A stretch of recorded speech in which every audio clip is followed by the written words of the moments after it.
Jenny, I am looking forward to doing this show with my partner, Shannon Sharpe. I know we're having a little bit of technical difficulties reaching him at this moment, but this, of all shows I've ever done, I'm looking forward to being partners with my man, Shannon.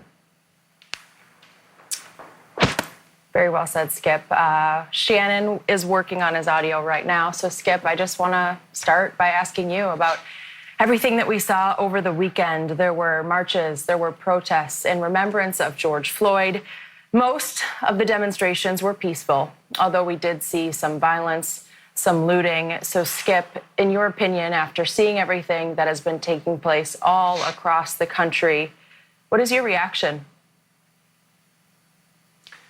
Jenny, let me start with all the great things I saw over the weekend.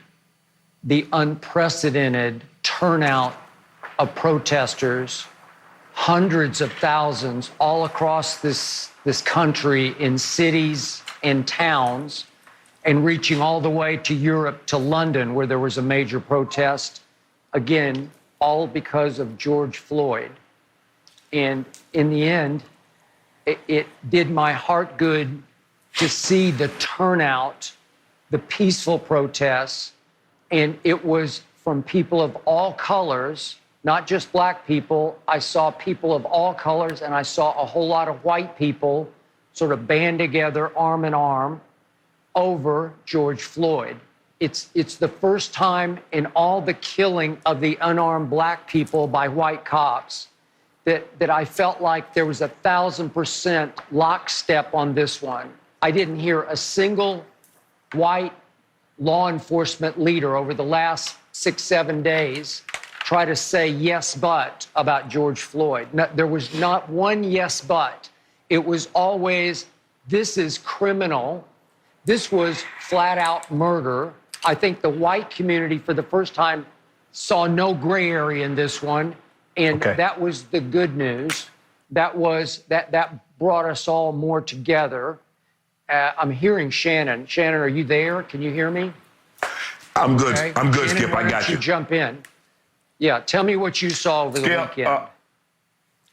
Skip, what I saw was a lot of pain, a lot of frustration, a lot of anger. You know, Skip, for me, what's baffling to me is that when I hear white people say they can't understand why it's happening.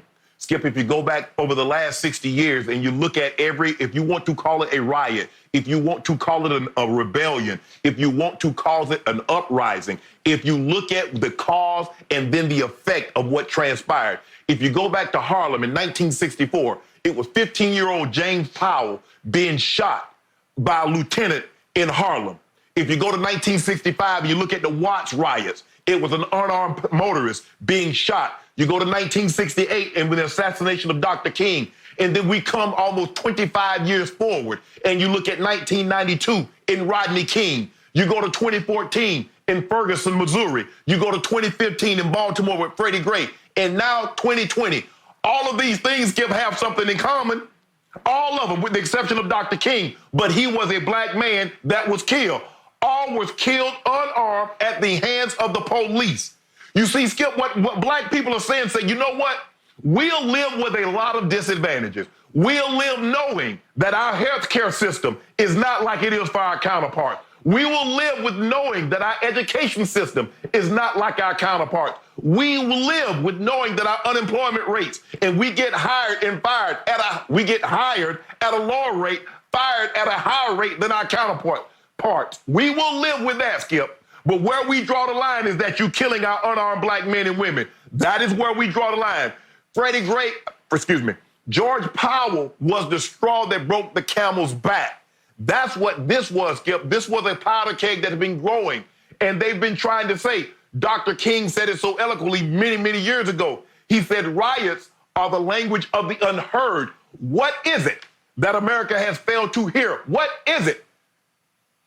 You see, Skip, if you look at us, Skip, if you go back through the 400-year history, there is no history of black people murdering white people, rioting and looting. There is no history of that. You see the difference between what we protest and what our counterparts. Whites, Skip, after 8 weeks of being quarantined where you couldn't go, whites say, you know what? I want to have the ability to go get a haircut. I want to have the ability to go get a tattoo. I want to have the ability to go to a diner or a restaurant, sit down, possibly infect others with COVID-19. It's hard for me to believe, Skip, all these people that were protesting at the time that was going up to the state capitol, heavily armed, I might add, had been tested for the virus. You see, Skip, what they were protesting was the ability to be served.